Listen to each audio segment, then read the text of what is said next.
valvetrain day, people!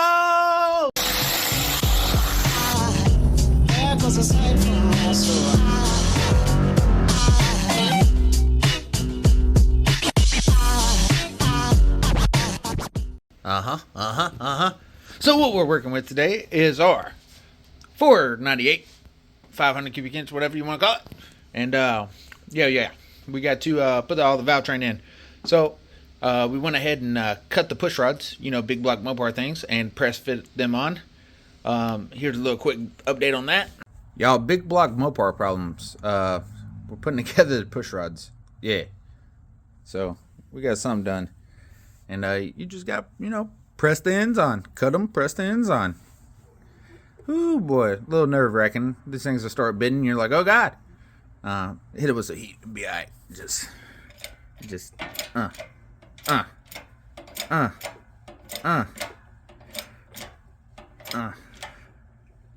Yeah. And then pop her on all the way down. So it should look like that. You know, obviously you see the ones with some heat in it, but... Whew. Nerve-wracking, boy. Now, we got to take our solid, you know, our solid roller lifters, put them together, and throw them on this thing, pair with that bullet cam. And then we can put the push rods in. And then we can put the Harlan Sharps on. And then the valvetrains are going to be done. So, I'm excited. Let's just jump right into it. Let's just get it done. Get it done. Just get your guys right there. You just throw this little link bar on it. And then the other link bar. Or the other lifter. Come on now. Come on now. Alright, maybe two hands. And then you get your favorite Shell Rotella, 1540. That's my oil of choice. What I pretty much run in everything. And then slide her on home.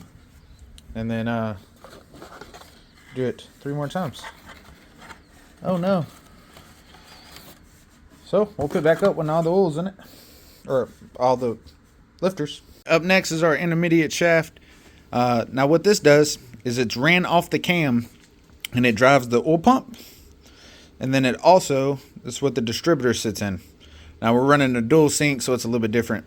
Now with the big block Mopar, I think everyone, the different gear that's on it for different cams. So here we have a bronze gear, and that's what our solid roller calls for.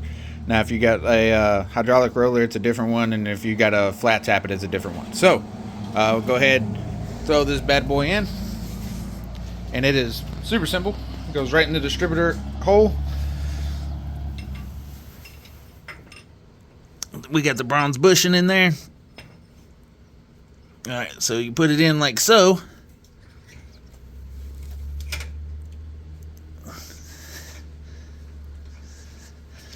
Oh, I'm sorry, y'all.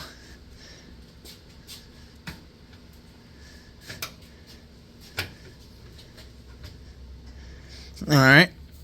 And so slot straight on over to the last intake port. And that'll help with indexing our distributor. Although ours is a dual sync, you don't necessarily have to do that, but it's what we're doing. So, that's basically it. Up next, we're going to throw our valley cover on. And, you know, get it all sealed up. We got to run some sealer here, sealer there, and then actually need to run sealer that way. So, we'll go ahead and we got it all prepped here. We'll get the sealer out and get it sealed up, and we'll come back when that's done. So, she's in there, and, we're going to let the silicone sit up a little bit. Now we're going to take our push rods, start setting them in. I mean, it's literally as simple as putting it in the hole. And then boom, push rod's installed. So I'm actually going to pull that back out and wipe it, because I just assembled all these. Wipe it, put them all in the motor, and then we'll start prepping our rockers.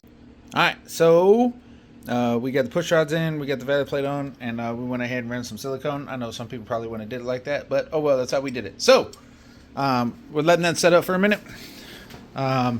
Moving on to the onboard air system. I went ahead and added my sensor to this guy. This guy's just going to go in there. I'm going to throw that plug in here.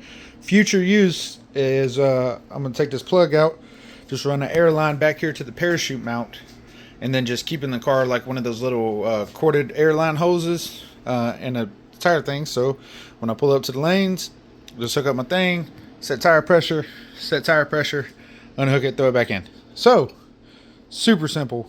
Go ahead and remove that plug, throw it in here, and we'll worry about that airline later. We already got this side set up with the relief valve and then our push lock. That's going to run up to our boost controller.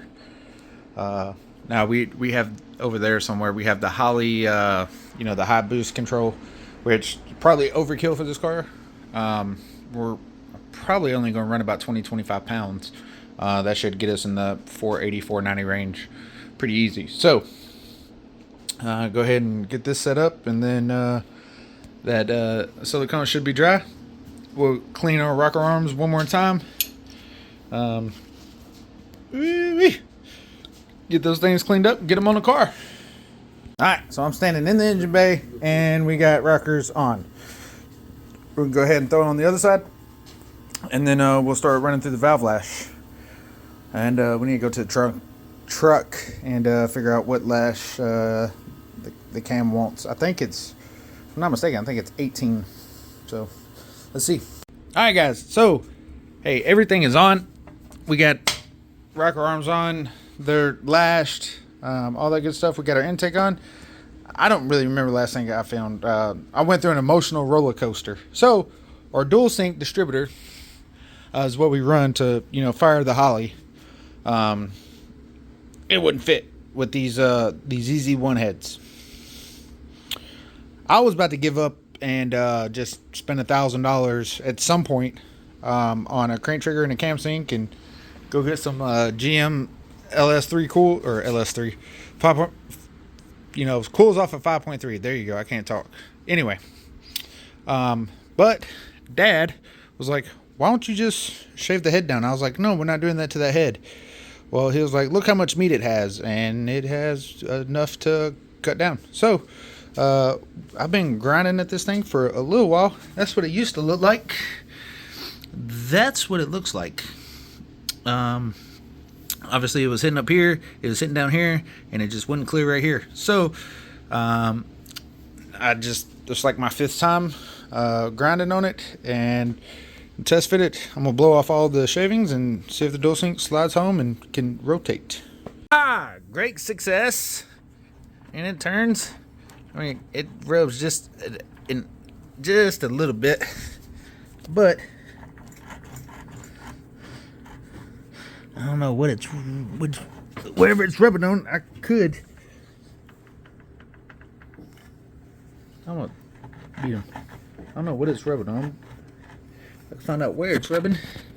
I could get it just a little bit. Oh, right there, just at the bottom. But anyway, she's on there. She's in there. So that's good. That saves me $1,000. I like that a lot. What's up, peoples? What's up? All right, I'm gonna eat and then I'm gonna get back to work. But oh no, this is a Frito pie of some sort. I'm smashing. Yeah, I done ate, and now I'm full and now I'm lazy. So try to put on the turbo feed and drain. We need to go get some bolts. So can't do that tonight. It's like 10 o'clock. So I guess we'll go ahead and pop off the ends of our fuel rail. Take those guys out. That's an 8. We got to go up to a 10. 8, I believe, it's 3/4. What am I doing with my life? So grab our 3/4. Oh my God, it's not 3/4. 7/8 maybe. 13/16, 7/8. It's gonna be one of these two. So I caught it, the first one. Aha! Pop that guy off.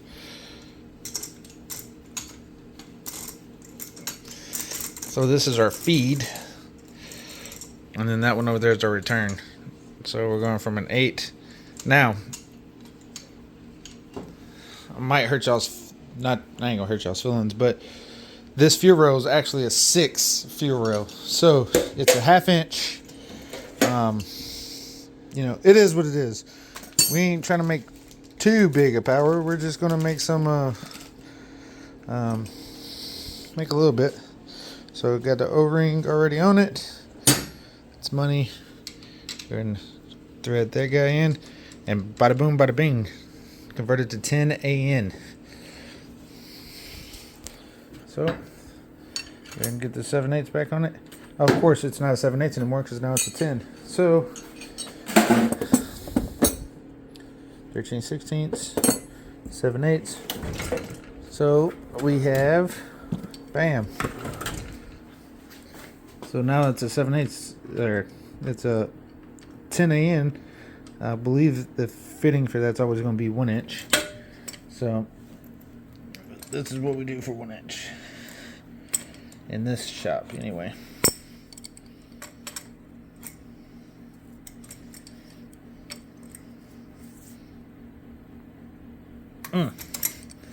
That's good. So then we'll do that other side over there, and then that's it. And then I'll probably call that here for you guys. I think tomorrow. Tomorrow I won't be working on it because we're going to Colts versus Titans game. So if I do work on it, it'll be tomorrow night. And then we're still going to try. I'm shooting for next Saturday. I just want to hear exhaust. It ain't gonna be nothing special. We ain't gonna have the radiator plumb, nothing like that. But I want to hear it. So that's what we're shooting for.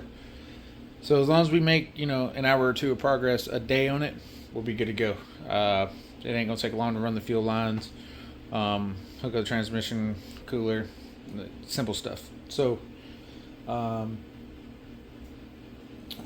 progress is progress. And I appreciate all you guys for watching. We'll catch you in the next one. Peace.